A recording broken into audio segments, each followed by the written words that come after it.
Romanos capítulo 11. Então eu pergunto, será que Deus rejeitou o seu povo? De modo nenhum, porque eu também sou israelita, da descendência de Abraão, da tribo de Benjamim. Deus não rejeitou o seu povo, a quem de antemão conheceu. Ou vocês não sabem o que a Escritura diz a respeito de Elias, como pediu com insistência diante de Deus contra Israel, dizendo: Senhor, mataram os teus profetas, derrubaram os teus altares, sou o único que sobrou e procuram tirar minha vida. Mas qual foi a resposta divina? Foi esta: reservei para mim 7.000 homens que não dobraram os joelhos diante de Baal. Assim, também nos dias de hoje, sobrevive um remanescente segundo a eleição da graça. E se é pela graça, já não é pelas obras. Do contrário, a graça já não é graça. Que diremos então? O que Israel buscava, isso não alcançou, mas a eleição conseguiu isso. Os demais foram endurecidos, como está escrito. Deus lhes deu um espírito de profundo sono, olhos para não ver e ouvidos para não ouvir, até o dia de hoje.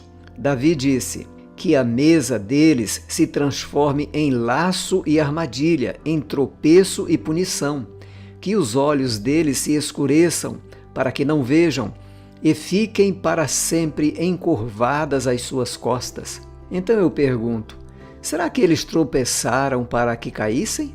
De modo nenhum, mas pela transgressão deles a salvação chegou aos gentios, para fazer com que os judeus ficassem com ciúmes. Ora, se a transgressão deles resultou em riqueza para o mundo, e a diminuição deles resultou em riqueza para os gentios, quanto mais a plenitude deles.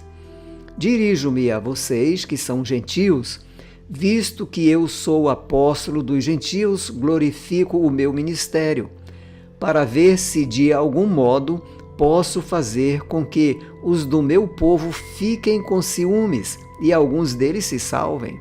Porque, se o fato de eles terem sido rejeitados trouxe reconciliação ao mundo, que será o seu restabelecimento, senão vida dentre os mortos? E se forem santas as primícias da massa, igualmente será santa a sua totalidade.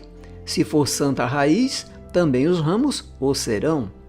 Se, porém, alguns dos ramos foram quebrados, e você, sendo oliveira brava, foi enxertado no meio deles e se tornou participante da raiz e da seiva da oliveira, não se glorie contra os ramos, mas, se você se gloriar, lembre que não é você quem sustenta a raiz, mas é a raiz que sustenta você. Então você dirá: alguns ramos foram quebrados para que eu fosse enxertado. Correto. Eles foram quebrados por causa da incredulidade, mas você continue firme mediante a fé. Não fique orgulhoso, mas tema. Porque se Deus não poupou os ramos naturais, também não poupará você. Considere, pois, a bondade, a severidade de Deus.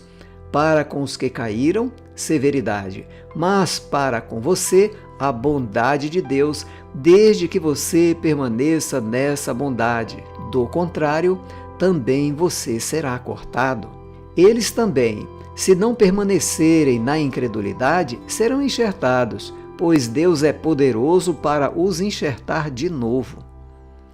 Pois, se você foi cortado daquela que, por natureza, era uma oliveira brava, e contra a natureza foi enxertado numa oliveira boa, quanto mais esses, que são ramos naturais, serão enxertados na sua própria oliveira.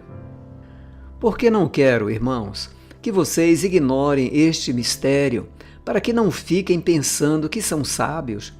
Veio um endurecimento em parte a Israel, até que tenha entrado a plenitude dos gentios. E assim todo Israel será salvo, como está escrito: o libertador virá de Sião e afastará de Jacó as impiedades. Esta é a minha aliança com eles, quando eu tirar os seus pecados. Quanto ao Evangelho, eles são inimigos por causa de vocês, mas quanto à eleição, amados por causa dos patriarcas, porque os dons e a vocação de Deus são irrevogáveis. Porque assim como no passado vocês foram desobedientes a Deus, mas agora alcançaram misericórdia à vista da desobediência deles. Assim também estes agora foram desobedientes, para que também eles alcancem misericórdia à vista da que foi concedida a vocês.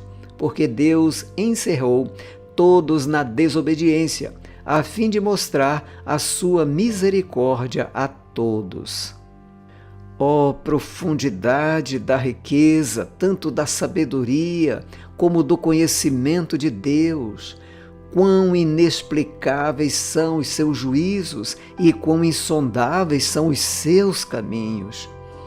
Pois quem conheceu a mente do Senhor? Ou quem foi o seu conselheiro? Ou quem primeiro deu alguma coisa a Deus para que isso lhe seja restituído? Porque dele, e por meio dele, e para ele são todas as coisas. A ele seja glória para sempre. Amém.